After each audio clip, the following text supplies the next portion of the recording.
Buenas noches, bienvenidos a su programa Análisis. Vamos a tratar sobre el calentamiento global y acciones empresariales sobre este mismo tema. Para eso hemos invitado a un experto que es el ingeniero José Javier Guarderas.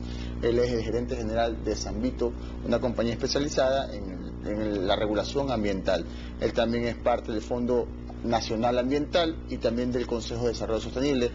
José Javier, bienvenido, gracias por estar con nosotros. Muchas gracias, Agustín, a ti por invitarnos. José Javier, vamos a hablar en este bloque, vamos a hacer una diferenciación en el programa. En el primer bloque vamos a tratar un poco sobre el calentamiento global, un tema muy importante. Ha bajado un poquito la intensidad del debate, tal vez por la crisis financiera, y en la segunda parte del programa, para ustedes televidentes, vamos a tratar sobre las acciones empresariales que se están haciendo en relación a la parte ambiental.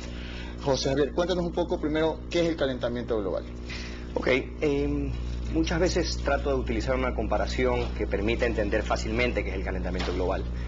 El calentamiento global es el equivalente a la fiebre que le da a un niño o a una persona previo a una enfermedad. Es decir, lo que nos quiere decir el planeta es que está enfermo. ¿Cómo se ocasiona o cómo se produce el calentamiento global? Tal vez también para explicarlo de manera muy sencilla, nuestro planeta está cubierto por una capa de ozono, la atmósfera. Esta capa permite o sirve para filtrar los rayos del sol, algunos rayos ultravioleta, y también al irradiarse, al salir estos rayos, permite que se liberen de la atmósfera y no calienten en nuestro planeta. Básicamente por el estilo de vida de la humanidad, se han generado cierto tipo de gases, que hoy se llaman los gases de efecto invernadero, que principalmente es el dióxido de carbono, el metano, óxido nitroso, entre otros, pero estos son los principales, que lo que hacen es que han engrosado esta capa y han impedido o impiden que cierta radiación se libere, lo cual ha ocasionado un calentamiento de nuestro planeta que básicamente provoca dos cosas.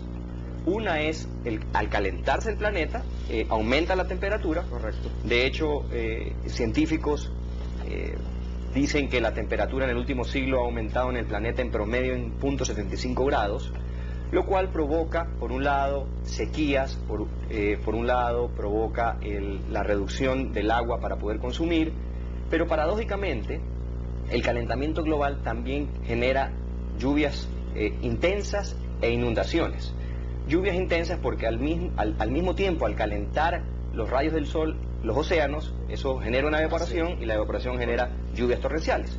Asimismo, al estar más calientes los océanos, eso provoca que los huracanes se potencialicen. Entonces, y por otro lado, el calentamiento global, al haber una mayor temperatura en los océanos, eso ocasiona que se derritan los glaciales y eso está ocasionando, y cada vez con mayor gravedad, elevar el nivel del mar. Correcto. Los detractores del calentamiento global dicen que simplemente es una etapa de la Tierra como ha tenido en los últimos años, siglos. ¿Tú crees que es una etapa normal o realmente es una etapa que nosotros le hemos forzado? Porque las etapas anteriores no había la tecnología que hay actualmente y no es una etapa forzada. ¿O tú crees que definitivamente es una etapa forzada por parte de nosotros? Yo creo que hoy difícilmente hayan personas que puedan querer sesgar o querer pretender de que el calentamiento global no existe. Es un tema científicamente demostrado. Los contenidos y los porcentajes de dióxido de carbono se incrementan año a año, la temperatura se incrementa año a año. Los últimos 20 años han sido los años más calurosos de los últimos 125 años. El año 2005 fue el año más caluroso récord. Y es un tema de simplemente hacer cierto análisis de cómo funciona hoy el ciclo, ¿no? Por un lado tenemos que está aumentando el consumo por la industrialización, por los hábitos de consumo, aumentan el consumo de combustibles fósiles para generar energía o para automóviles o para aviones o para barcos. Por otro lado tienes tasas de deforestación medidas que se incrementan a nivel planetario. Es decir, para que tengas una idea, científicos indican que en nuestro planeta se deforestan alrededor de 130.000 kilómetros cuadrados. Pero tal vez para entenderlo con mayor facilidad, eso equivale a que deforesten el tamaño de 35 canchas de fútbol por minuto. Es decir, en el transcurso de esta entrevista de 30 minutos, habrán sido deforestadas alrededor de 1.500 canchas de fútbol, el equivalente. En nuestro país Hay científicos que hablan de tasas de deforestación entre 250.000 y 400.000 hectáreas por año, lo cual equivale a que se deforesten alrededor, nuevamente para hacer una comparación sencilla, el equivalente a 340 canchas de fútbol al día. Entonces, una vez más, en el transcurso de lo que dure esta entrevista, tus televidentes tienen que enterarse de que se habrán deforestado alrededor de 10 canchas de fútbol, el equivalente de 10 canchas de fútbol de bosques en nuestro país. Correcto. ¿Cuáles crees que son los países que más están contaminando el mundo? Bueno, el nivel de contaminación, y me faltaba una variable más que complica, digamos, este factor insostenible, es que la población humana sigue en aumento. Entonces tenemos, por un lado, una demanda de combustibles increciendo. Por otro lado, tenemos tasas de deforestación que aumentan y niveles demográficos que también se incrementan. Hoy somos 6.300 millones de personas en el planeta y dicen que para el año 2050 vamos a ser alrededor de 9.000, que hay que alimentar, que hay que dar vivienda.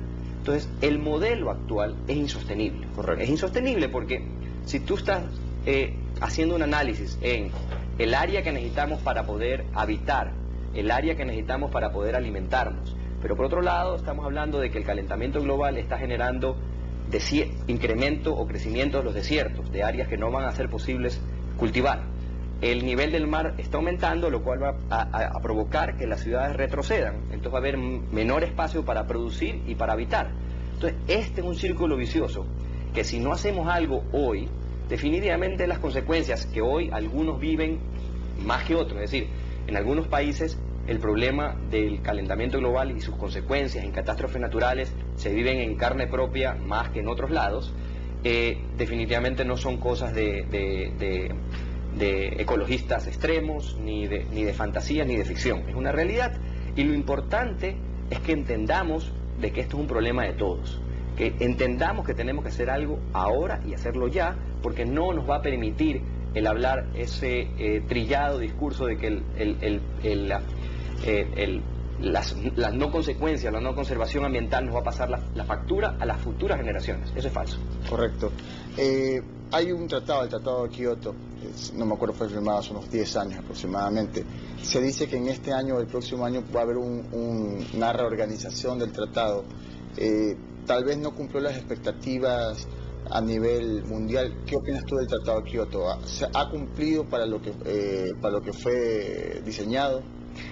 El Tratado de Kioto básicamente lo que procuró, se denomina el Protocolo de Kioto porque se firmó en Kioto, en la ciudad, es agrupar a las naciones más contaminantes, con excepción de Estados Unidos. Y en este compromiso, cada nación, en dependencia de sus niveles de generación de dióxido de carbono sobre todo, se comprometió a reducirlas en un periodo de X años.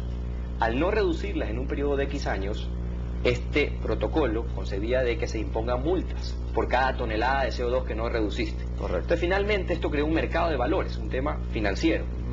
Entonces, yo te podría decir, mi humilde conclusión es de que ha ayudado parcialmente. Tal vez no se van a conseguir los objetivos que se trazaron originalmente, pero creo que fue un buen paso y un buen inicio para comenzar a generar ciertos mecanismos que, ligados a temas financieros, finalmente, porque hay dos cosas que motivan realmente al ser humano a cambiar sus hábitos o estilos de vida.